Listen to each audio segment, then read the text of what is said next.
every Sunday in the Lutheran liturgy, it says you give. You give of yourself, you give of your time, you give of your possessions, all of which are signs of God's gracious love. You give. Okay, so this was hitting me in my head. I knew how to do it. I had never done it before, but I knew how to do it.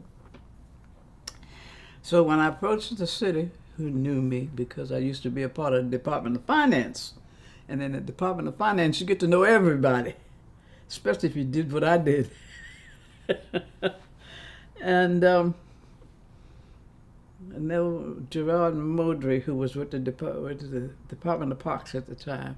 He and I used to talk a lot about it. And that Adopt-A-Lot had come into being.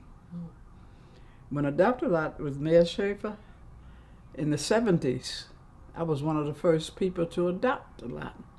Right across the street, Shields Place, where we are now.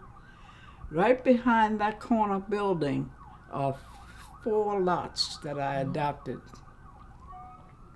in the 70s. That was the big experiment because they told me I couldn't do it. So then the houses were all torn down on where the garden is now. And, you know, I'm saying somebody's got to do something about that. So I'm the somebody. The Italian American Foundation, John Solomon, who was then the development director, he heard about me while he was in New York. See, I keep telling you, I grow all pretty. And a friend of mine who has the nursery down in Holland's area, Gary Letteran, was there in New York.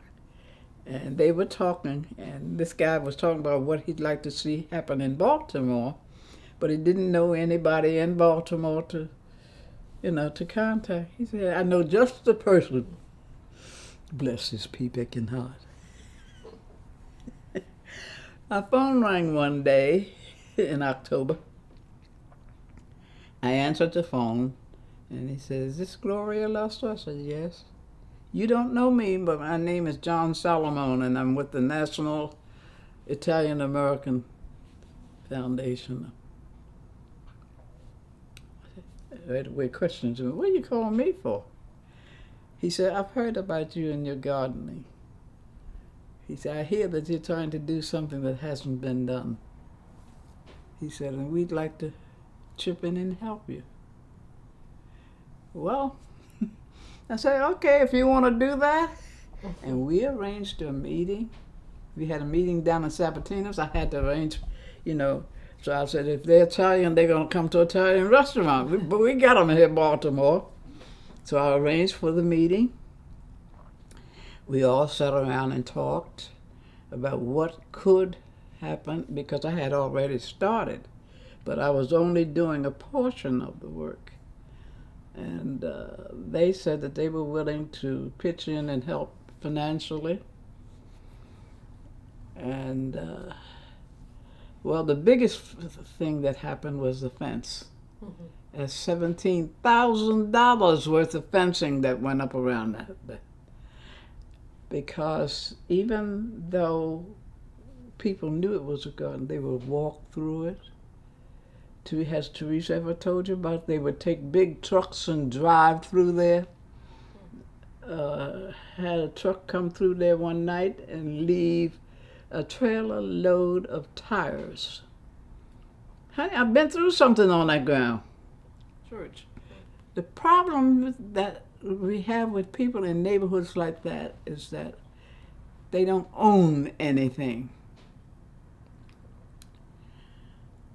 And this open space, this greenery, this difference, because all Baltimore is just row after row after row after row of housing crowded in on each other.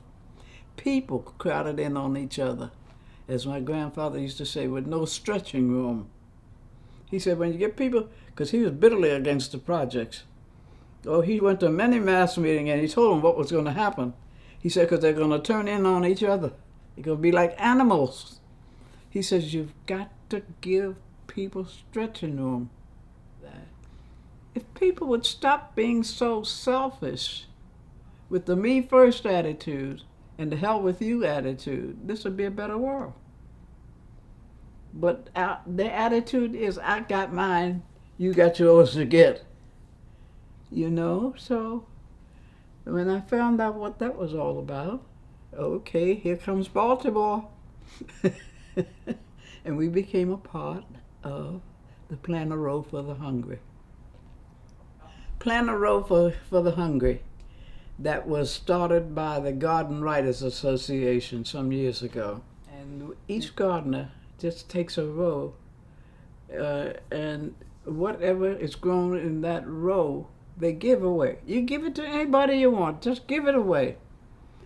But I think you can see the reason for that.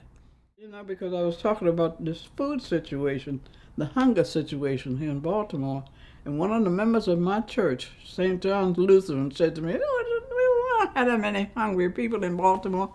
I told her, I don't know where you are, but I'll take you places where even children have not eaten for a couple of days. I said, and they would eat the plate if it was edible. I said, there are hungry people here in this city. That's why I do it. Mm-hmm. So, you know. But I never will forget, she said, we don't have that many hungry. You know, that's the attitude, because if you have, see, because everybody you know has. And so therefore you're blind to the other part of the population. People would walk by and they say, oh, what are you going to do here, you know? You're going to do what?